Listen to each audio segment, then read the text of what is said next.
O escândalo do Banco Master é o pior escândalo dos últimos 50 anos na história do Brasil.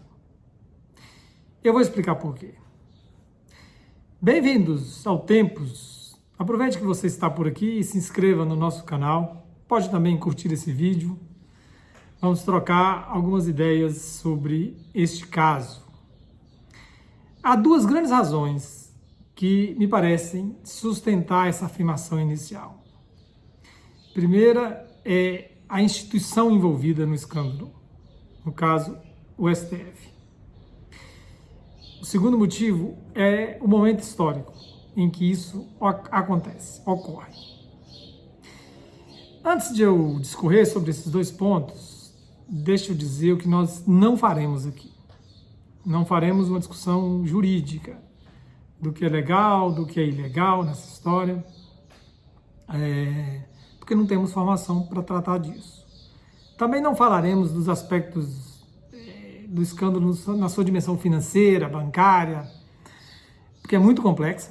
Também não temos formação para falar disso. Outro ponto, não vou dar uma opinião sobre o assunto. Embora as nossas opiniões, as minhas, de Chico e de Tiago, meus colegas aqui do Tempos, apareçam, evidentemente, nos nossos vídeos, o canal Tempos é um canal de divulgação científica, de conteúdo, de exposição de ideias, autores, não é de opinião. A opinião aparece, porque ela é inevitável, mas não é nosso foco. Então, se você gosta de um canal com esse perfil, está no lugar certo.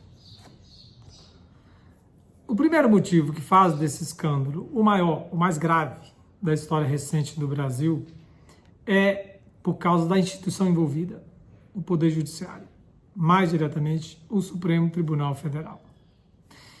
É cedo para dizer que o Supremo, enquanto instituição, está envolvido? Lógico. Mas, uma vez que dois dos seus ministros, o Toffoli e Alexandre de Moraes, são, até agora, envolvidos, com as denúncias, com os boatos, os indícios, e a instituição parece, numa atitude corporativa, protegê-los, a instituição começa também a ficar em risco. Lembrando o caso do Toffoli, está na mídia, todo mundo está vendo, o do Alexandre de Moraes já tem alguns dias, algumas semanas, em que houve algumas matérias dizendo do contrato da sua esposa, que é advogada, para prestar serviços para o Banco Master, para o Daniel Vorcaro. Como foi bastante discutido, parece legal o contrato, mas do ponto de vista moral, do ponto de vista político, da imagem, da credibilidade da instituição, do próprio ministro, não ficou nada bem, para falar o mínimo. O Supremo é uma instituição cuja estabilidade, cuja imagem depende mais do que as outras da credibilidade. É próprio desse tipo de instituição a dependência de que as pessoas o reconheçam como legítima. Parece óbvio, né? Mas às vezes a gente vai se esquecendo. É claro que uma ordem judicial, em última instância, se necessário, ela se apoia na força para que se efetive, para que seja cumprida. O Thomas Hobbes, no célebre livro O Leviatã, tem uma frase emblemática, que ele diz: os pactos sem a espada não passam de palavras. É verdade. Ele estava desenvolvendo um raciocínio para sustentar a teoria dele do Estado com o poder absoluto. Mas o que nos interessa nesse raciocínio é as pessoas cumprem as ordens da justiça, no caso do STF, porque as julgam legítimas. E, se resistirem, estão submetidos à força. Mas é o ponto da legitimidade que me importa aqui. E aí é hora de chamar para conversa um outro autor, Max Weber, que tem uma definição bastante conhecida do Estado, na qual ele diz que o Estado é a instituição que tem o monopólio do uso legítimo da força. Resumindo bastante aqui. Ora, é essa disposição da maioria, da grande maioria das pessoas, para aceitarem uma ordem judicial, mesmo discordando dela. Isso é indispensável ao bom funcionamento da justiça, no caso do Supremo, e, por consequência, da democracia. Então, um escândalo que envolve ministros do Supremo e pode arrastar a instituição junto é muito grave. O segundo problema é o momento histórico em que esse escândalo vem à tona, acontece. Aqui vou vestir de vez minha capa de historiador. Uma observação aqui, um parêntese, se você ouvir alguns pássaros cantando, atenção, eu não crio pássaros presos, nunca criei, graças a Deus. Mas eles ficam aqui por perto. Estou dizendo isso porque um dia uma pessoa reclamou de um vídeo dizendo que não conseguia prestar atenção na minha fala porque achava um absurdo eu ter pássaros presos em casa.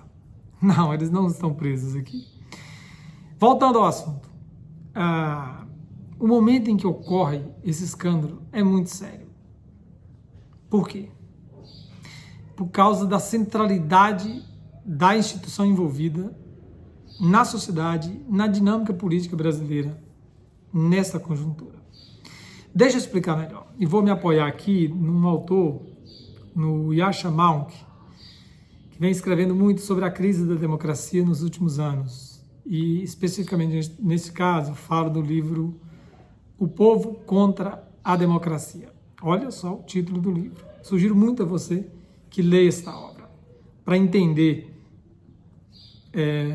para ajudar a entender a crise da democracia mundo afora nos últimos tempos. O Yasha Mounk chama atenção para o fato de que no século XIX o sistema democrático ele era muito elitizado, pouco aberto às pessoas comuns. Foi no decorrer do tempo, sob pressão, especialmente no século XX, que os regimes se tornaram mais abertos. Pessoas comuns passaram a votar, a se candidatar. A democracia ficou mais democrática, digamos assim. O Eric Hobsbawm fala de um processo de eleitoralização da política. Isto é, à medida que mais pessoas começaram a fazer parte do jogo eleitoral. Aí a democracia ganhou em representatividade. As instituições democráticas ficaram mais representativas. Mas voltando a Yasha Mounk, na segunda metade do século XX, por causa de uma economia cada vez mais internacional, integrada ou globalizada, por causa de questões mais de ordem técnica emergindo mundo afora, cresceu de maneira substancial o número de agências burocráticas, comissões técnicas, órgãos internacionais a tomarem decisões que afetam a vida das pessoas. Ele fala de várias entidades, Comissão Europeia, bancos centrais e, claro, as Supremas Cortes. O que há em comum entre todas essas entidades?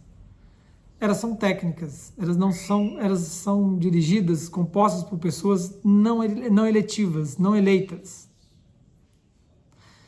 Logo, à medida que elas se tornam importantes, há uma perda de representatividade e o sistema fica cada vez mais distante das pessoas.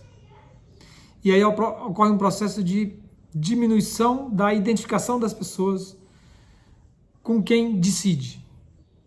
Há um déficit de representação, o que é muito sério em se tratando de um sistema democrático.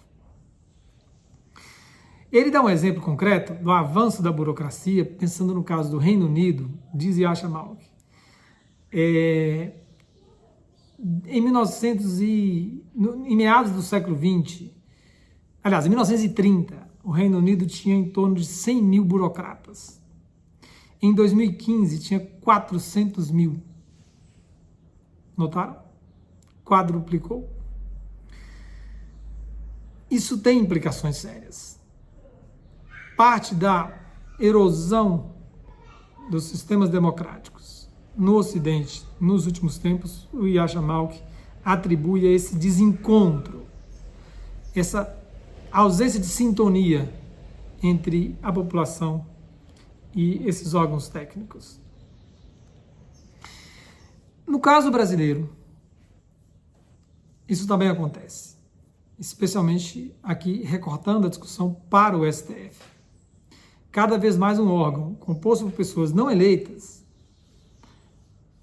decide, intervém em muitas questões que afetam a vida das pessoas comuns, todos nós, cidadãos brasileiros. Por isso podemos dizer que por isso eu dizia que o momento em que esse escândalo aparece é muito sério. Se isso tivesse ocorrido nos anos 50, 60 do século XX, ou até início dos anos 80, o impacto seria muito menor. Ainda que fosse da mesma amplitude em termos de gravidade na dimensão financeira, da moralidade, mas a importância do Supremo hoje é muito maior. É uma instituição central na dinâmica política.